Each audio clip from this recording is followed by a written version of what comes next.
So, mga sangkay, sa storya ng buhay ng ating MVP na si Rene Butterbonia, meron mong inalabas, mga sangkay, yung kanyang ina na isang mahalagang impormasyon na ginawa ni Rene nung siya po ay nabubuhay pa.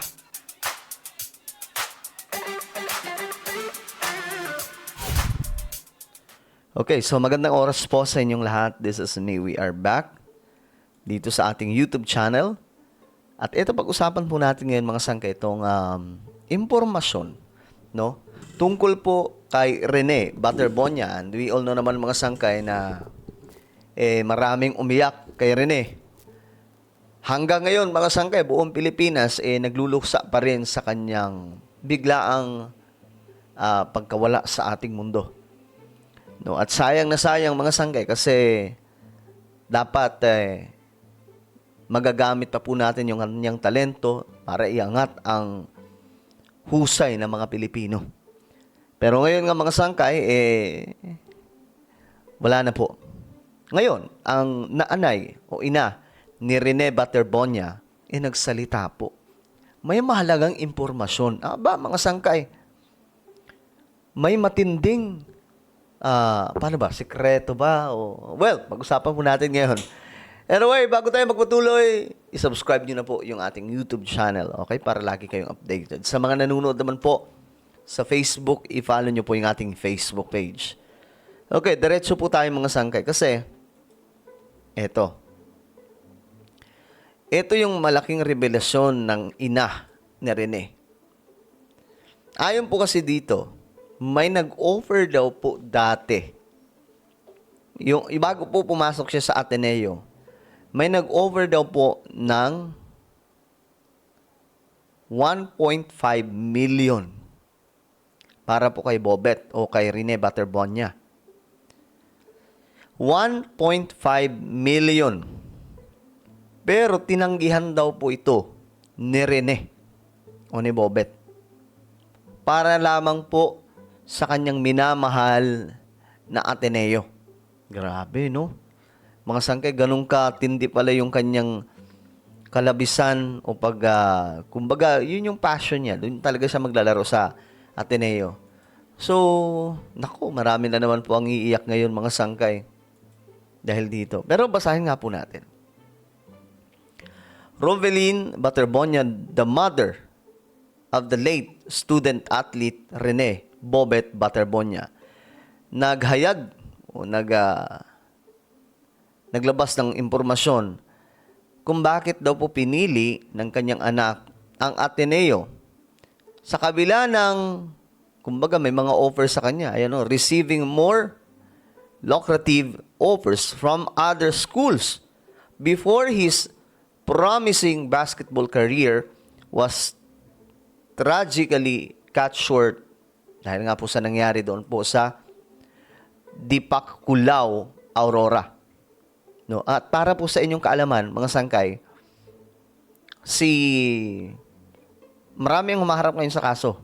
No? Kasi kabilang po doon yung mga coaches nila at syempre yung head coach na si Tab Baldwin. Na ngayon, mga sangkay, ibinan na po ng UAAP. Hindi na po siya pwedeng tumapak. Kahit na anong liga ng UAAP, hindi na po siya po pwedeng tumapak doon. Kahit manood, bawal po siya.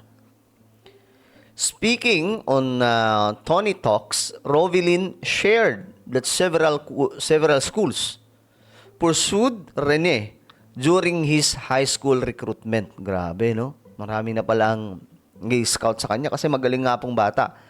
Before he eventually played for Ateneo de Davao in the juniors division and later earned a spot with Ateneo de Manila University.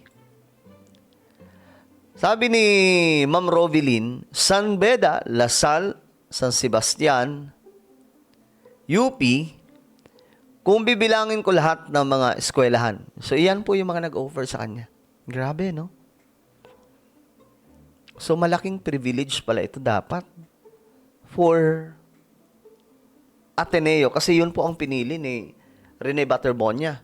No, hindi po niya initsapwera. Sa kabila mo namang offer, matitindi pala. She said The family's priority was finding a school that would not only provide Rene with a scholarship but would also help secure the education of his siblings. Ah, yun pala. Grabe. Grabe yung passion niya para sa kanyang mga kapatid. Tapos, sabi ni Ma'am Rovelyn, tapos yung sinabi namin na maghanap tayo ng eskwela na hindi lang kayo ang maging scholar, kundi kasaling yung mga kapatid nyo. Yun yung kanyang school na gustong puntahan. Which is, nangyari po yan ngayon, mga sangkay, kasi yung Ateneo de Davao, yun na po ang gumawa ng paraan para magkaroon po ng full scholarship yung mga kapatid ni Rene. Natupad siya, pero wala na po si Rene. Diba? Pero yun nga po ang gusto nilang mangyari sana, na sana ang papasukan nilang school ni Rene, magbibigay din po ng scholarship para po sa kanyang mga kapatid. According to Rovelyn, Rene's preferred school was San Beda. However, she encouraged him to accept Ateneo de Davao's offer because it was closer to their home in Agusan del Sur and came with benefits for the entire family. Oh, ang galing. Kaya sabi ko, sa Ateneo ka na lang. Total, top 1 naman yun na university dito sa Davao. Tapos isa pa, madadagdagan pa yung skills mo. Makakapag-aral pa din yung kapatid mo doon. Sabi ko, kasama sa scholar. So, kinumbinsi pala ni Ma'am Rovelyn ang kanyang anak. She said, the scholarship package for Rene's siblings ultimately became the deciding factor, even as other schools offered significant financial incentives, including offers worth as much as 1.5 million to recruit the young standout. Grabe, no? Kasi magaling po talaga siya, 'di ba? Magaling maglaro kahit panoorin niyo po ngayon yung mga highlights. Magaling talagang bata. Sayang, sobrang passionate, no? Mabait.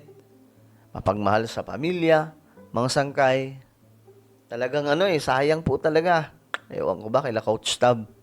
Kaya dapat po talaga mabigyan po ito ng hustisya, no? Kasi alam nyo naman, nahirap tayo sa mga, pang-araw-araw. Lalo na sa pagdating ng pag-aaral. Paano na yung mga kapatid niya? Kaya kahit maraming offer, may 1.5 million, may 500,000, may 200,000, may 100, mas pinili namin yung scholarship. So for family po talaga. Yun talaga yung mas pinili nila. Kasi, kumbaga, mas maganda yun kasi secure na yung mga kapatid mo eh. It's more than a money, no? Kumbaga. So, yan po ang isiniwalat mga sangkay. Nakakatuwa kasi, siyempre may ganito palang side story sila, no? Sabi na nag-comment, simply shows that they are not after the money. With 1.5, he can still send his siblings to schools. But they choose security education for his siblings and earning money with their hard work. Kudos to this mindset. Galing, no? Well, yan po ang isiniwalat ng ina ni Rene. And I'm praying mga sangkay na yung hustisya ay maibigay po talaga. Siyempre, para po sa ating MVP na mainiyakan po ng buong bansa. Alright? Ano po ang inyong opinion? Comment down below. Meron tayong YouTube channel. Ito po ay Sangkay Revelation. Hanapin nyo po ito ngayon sa YouTube. Kapag nakita nyo na, i-click nyo po yung subscribe, i-click ang bell, at i-click nyo po yung all. Ako na po ay magpapaalam. Mag-iingat pong lahat. God bless everyone.